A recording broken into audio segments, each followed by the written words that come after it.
Do you actually know what's unfolding in his third dimension? I understand. It's cool to be dumb.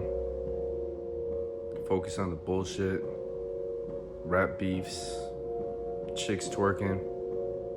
Shit, just getting high, right?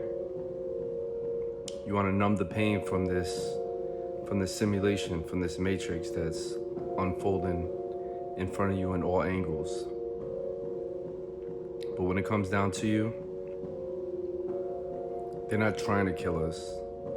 They are. Some slowly, but then there's some that work for a certain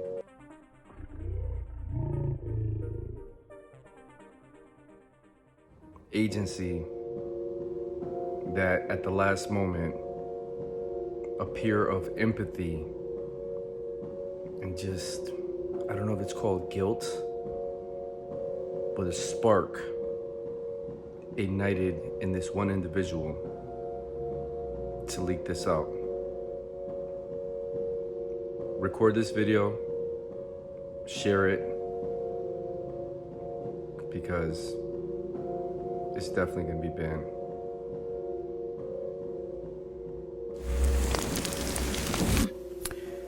My name is Joseph Spencer.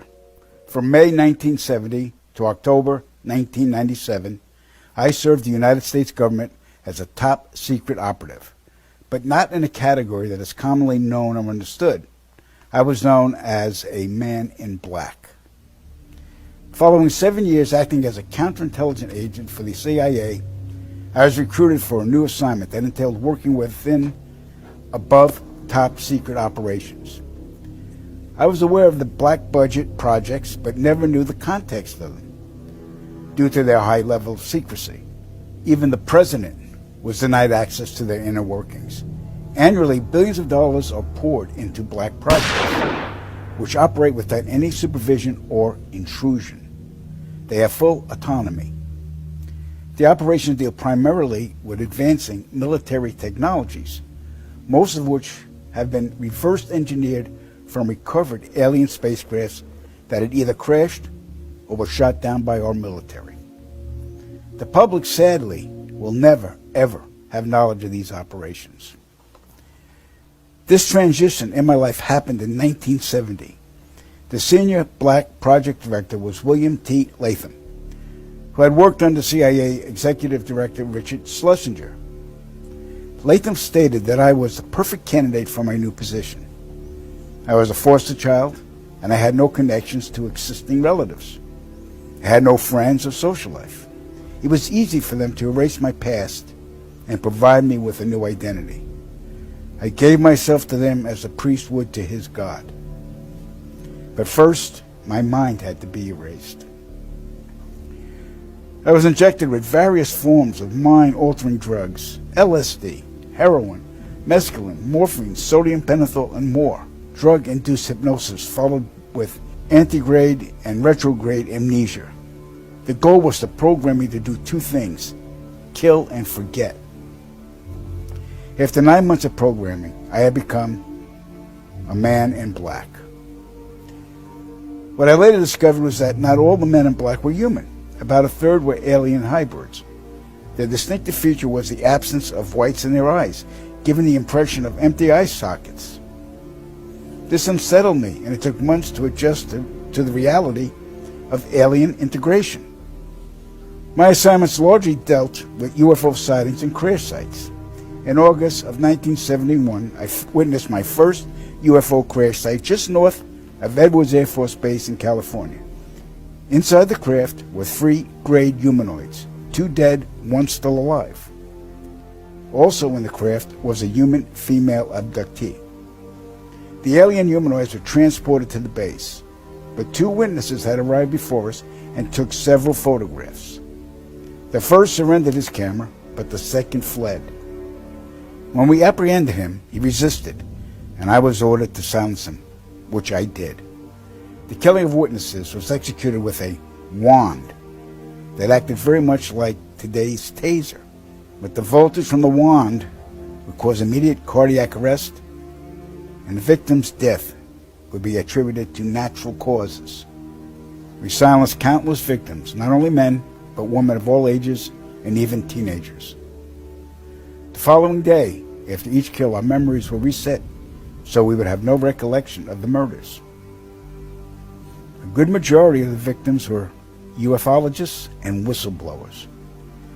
Among the ufologists I personally silenced were Paul William Cooper, Milton Vigay, Claude Monroe, Anthony Vargas, and noted documentarian Samantha Willis. When my wand malfunctioned with Samantha, I resorted to strangulation. She fought for her life for almost 2 minutes. In recalling this act, I stared into her pleading eyes for the entire duration with absolutely no remorse, guilt, or feelings. That was how effective the mind conditioning was. And it's her face that haunts my dreams more than anyone's to this day. So they stuffed out a documentarian. Yep. Well, that's not good to hear. Yeah. All right, we're going to move on. In 1954, Dwight Eisenhower signed what's known as the Granada Treaty with the alien gray race. In exchange for shared alien technologies, the Greys were allowed to abduct a number of humans annually for medical examination. The Greys also demanded anonymity from the public. A short time later, human technology took a giant leap forward with circuit chips, fiber optics, and lasers. The Granada Treaty is still active today, but the number of human abductions has increased, despite objections from the world governments. Now, the really interesting part. Every year, at least 8 million children go missing in the world. I can attest that 1/3 of them are abducted by government operatives and transported to any one of the 1,477 underground military installations on the planet, then imprisoned for the remainder of their lives. The children are subjected to biological and genetic experiments, dissections, and mutilations performed not by human scientists, but an alien gray species. During my stay at the Vanguard Underground Base north of Phoenix, Arizona, I witnessed many of these procedures.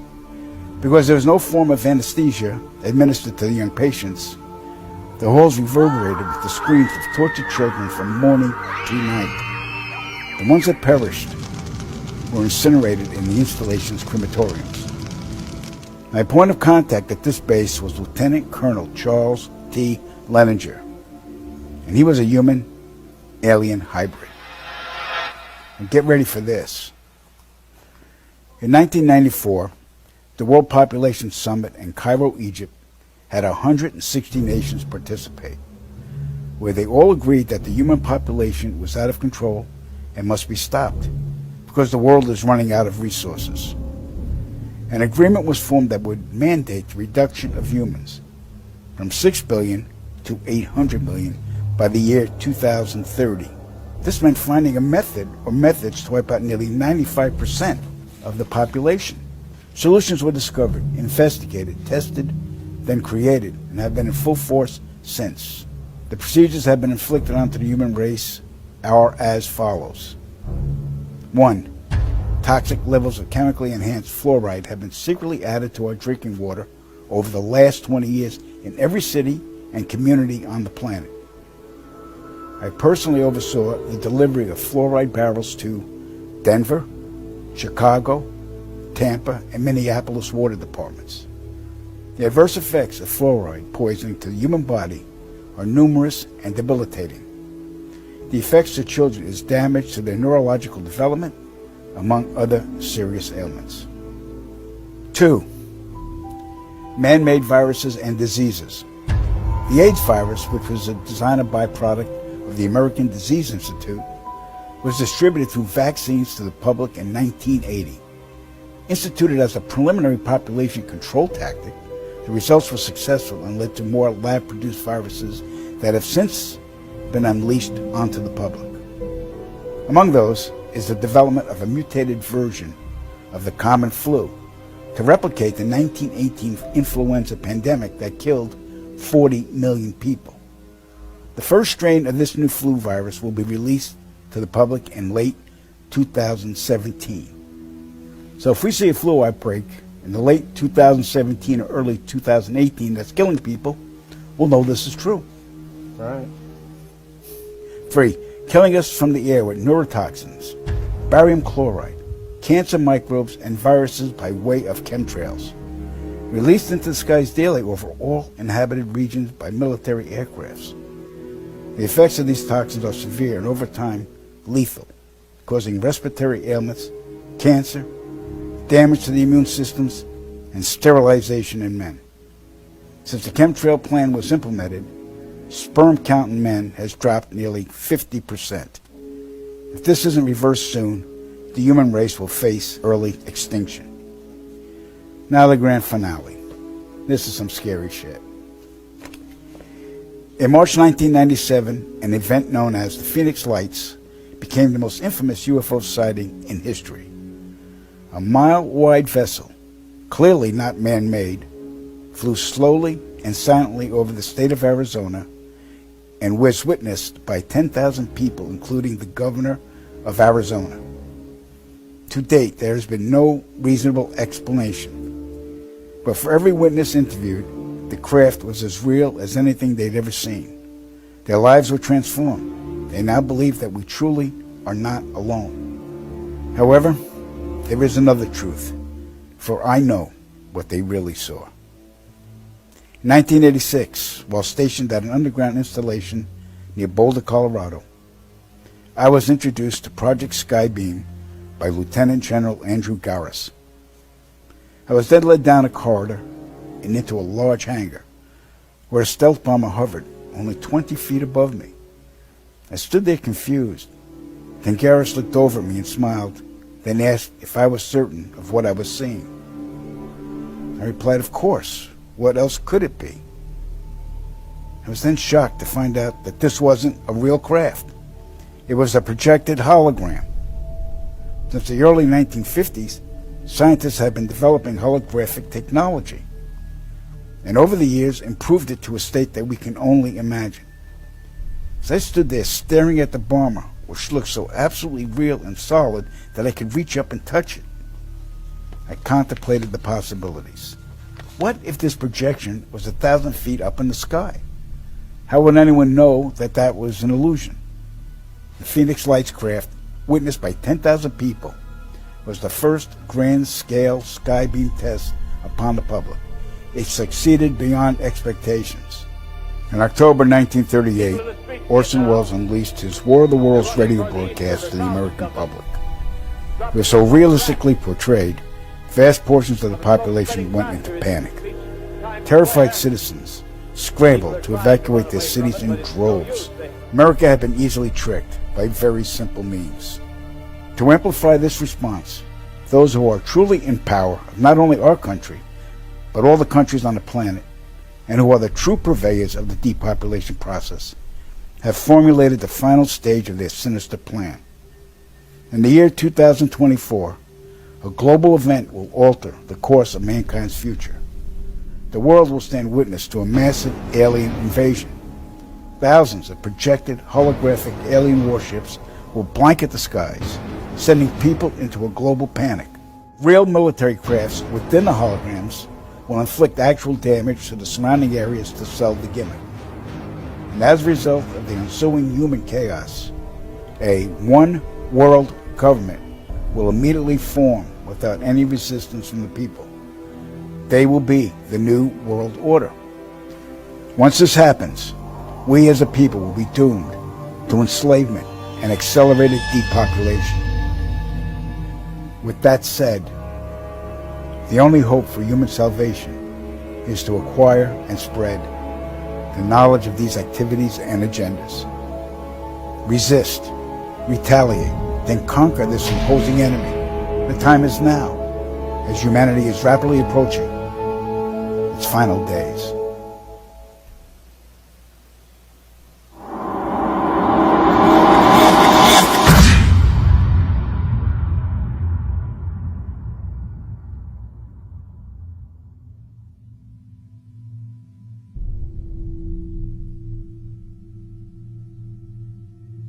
The knowledge of what's coming is taking its toll on me.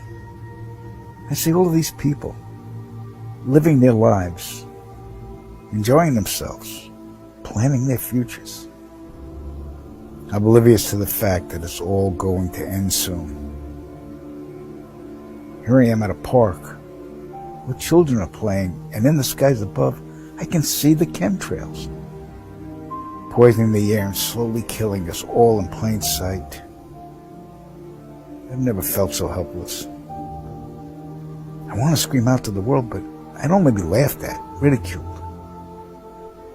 When Claire said the memoirs were a fabrication, I secretly wished she was right. Then I could sleep at night. But I know, beyond a reasonable doubt, that it's all true. That Joe was being completely forthright. I saw it in his eyes. I heard the tremor in his voice when he spoke about it. It didn't come off as an admission. It was more of a deeply concerned confession. He was scared for us all. And that says a lot, coming from a man who was a government assassin.